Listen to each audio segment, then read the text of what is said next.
Hello friend, इस video में हम बात करने वाले हैं चैप्टर 2 रेसिप्रोसिटी।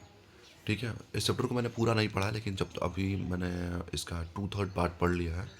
ठीक है, 1/3 बचा हुआ है, इसको भी मैं कंप्लीट कर दूंगा, लेकिन उससे पहले मैं 2/3 पढ़ा हुआ है, उसके ऊपर ये वीडियो बना रहा हूँ।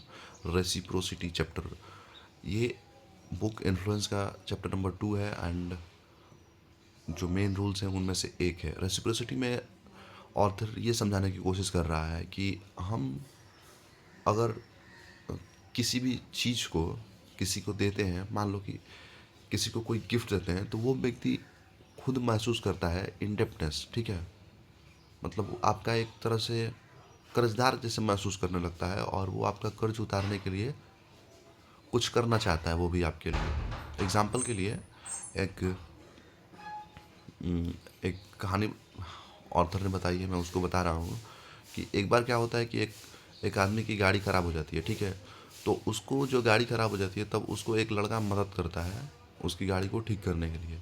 जब वो लड़का उसकी मदद करता है गाड़ी को ठीक करने के लिए, तो जिसकी गाड़ी थी वो, अब उसको लग रहा था कि यार मुझे भी इसके लिए कुछ करना चाहिए, कभी अगर कहे तो वो एक तरह से अनइनवाइटेड, जैसे कि मान लो कि आपको जब कर्ज की ज़रूरत होती है तो आप मांगते हो किसी से, लेकिन अगर आप किसी को हेल्प कर दे रहे हो या फिर किसी को कुछ गिफ्ट दे रहे हो, तो वो आप मतलब बिना मांगे ही आपने उसको कर्जदार बना लिया अपना। ठीक है, तो अर्थर कहता है कि होता ये है कि एक बार लड़के को कार की ज़रूरत होती है, क्योंकि जो उसकी कार होती है वो बनने के लिए गई होती है गैरेज में। तब लड़का जाता है और कहता है जिस व्यक्ति की उसने गाड़ी ठीक की थी, उससे कहता है कि सर मुझे गाड़ी की ज़रूरत है, क्या मिल सकती है क्या। तो उस आदमी को डर लगता है कि क्या इसके पास इंश्योरेंस होगा, क्या इसके पास ये माइनर तो नहीं है, मतलब इस छोटा तो नहीं है, ड्राइविंग लाइसेंस होगा कि नहीं। उसको शक होता है उस बच्चे पर, लेकिन उसके बावजूद भी वो उस बच्चे को कार दे देता है। क्योंकि उसको अंदर से इनडेप्टनेस थी, मतलब उसको कर्जदार जैसे महसूस हो रहा था, उसको लग रहा था कि मैं इसका कर्जदार हूँ, तो उसको दे देता है। ठीक है, इसीलिए ये रेसिप्रोसिटी का रूल है। उस बच्चे ने क्योंकि उसकी मदद की, इसलिए उसने उसकी कार दे दी, तो ये रेसिप्रोसिटी हो गई। ठीक है, ऑर्थर एक और कहानी बताता है क्यूबन मिसाइल क्राइसिस के बारे में, जो कि बहुत ही फेमस है। क्यूबन मिसाइल क्राइसिस में हुआ क्या था कि जो निकिता क्रुश्चेव थे, जो प्रेसिडेंट थे रसिया के, उन्होंने क्यूबा में न्यूक्लियर मिसाइल को तैनात कर दिया था, और उनको एम किया गया था अमेरिकन्स की तरफ। ठीक है, यूएसए की तरफ। उस समय कैनेडी थे अमेरिका के प्रेसिडेंट। तो जॉन ऑफ कैनेडी जो थे वो अमेरिका के प्रेसिडेंट थे। तो उन्होंने क्या किया कि जब क्यूबा में रशियन न्यूक्लियर मिसाइल्स, उस टाइम यूएसएसआर हुआ करता था, तो यूएसएसआर की जब न्यूक्लियर मिसाइल्स तैनात हो गई, तब उन्होंने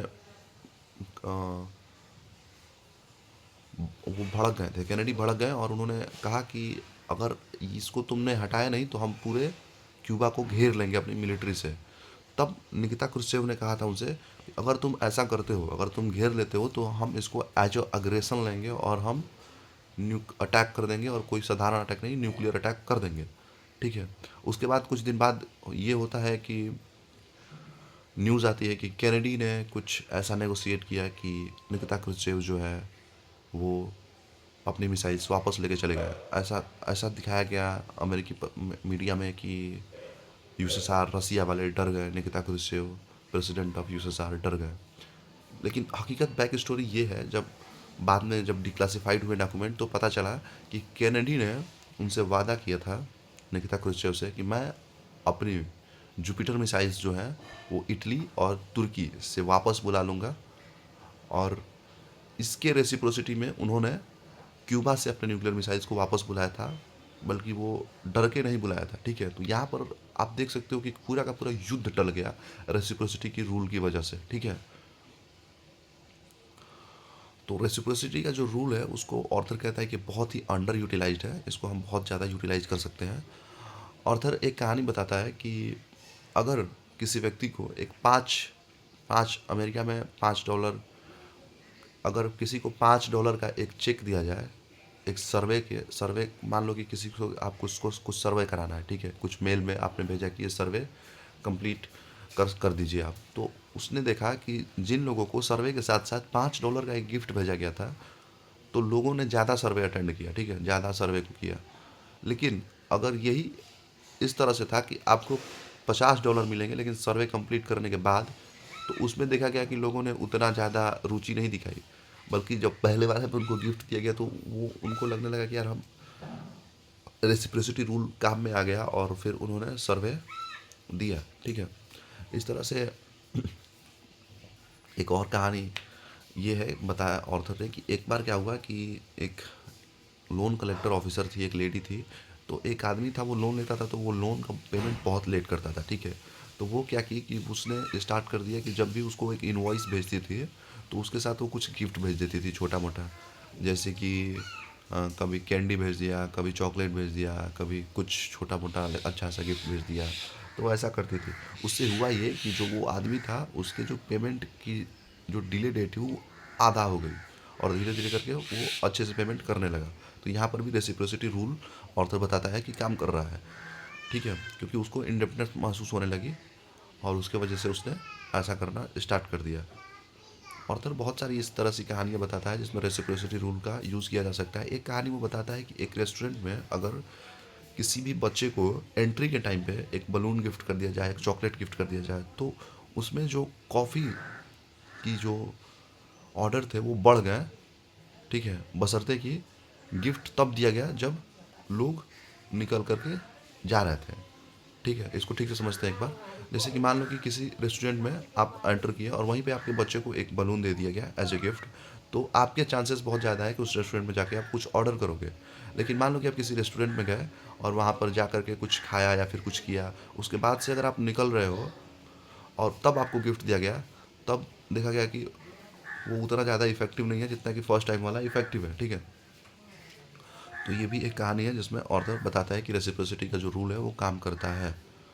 ऑर्थर बताता है कि पॉलिटिक्स में भी इसका बहुत इस्तेमाल किया जाता है। ठीक है, और भी बहुत सारी कहानियाँ ऑर्थर बताता है इसमें।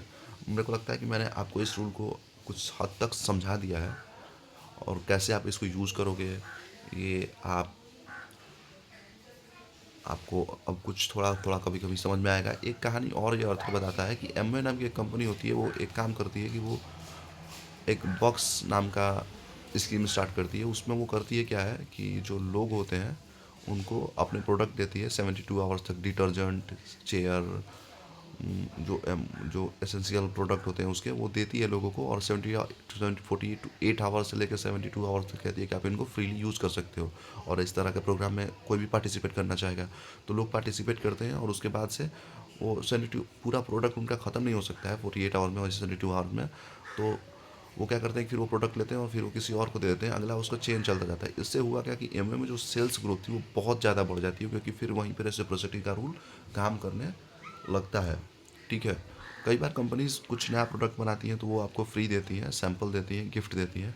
तो उससे होता ये है कि आपको इंडिपेंडेंस महसूस होने लगती है। आप उनके प्रोडक्ट की क्वालिटी को भी समझ पाते हो कि क्वालिटी कैसा है। ठीक है, तो प्रोडक्ट इस तरह की स्कीम्स, कंपनी इस तरह की स्कीम्स लॉन्च करती है। और तेरे कहानी बताता है कि उसका एक दोस्त एक बार ऑस्ट्रेलिया शिफ्ट हो गया। ठीक है, तो वहाँ पर उसकी बेटी ने नए दोस्त बनाए, लेकिन वो उसको वहाँ पे वो शिफ्ट नहीं हो पा रही थी मेंटली ठीक से।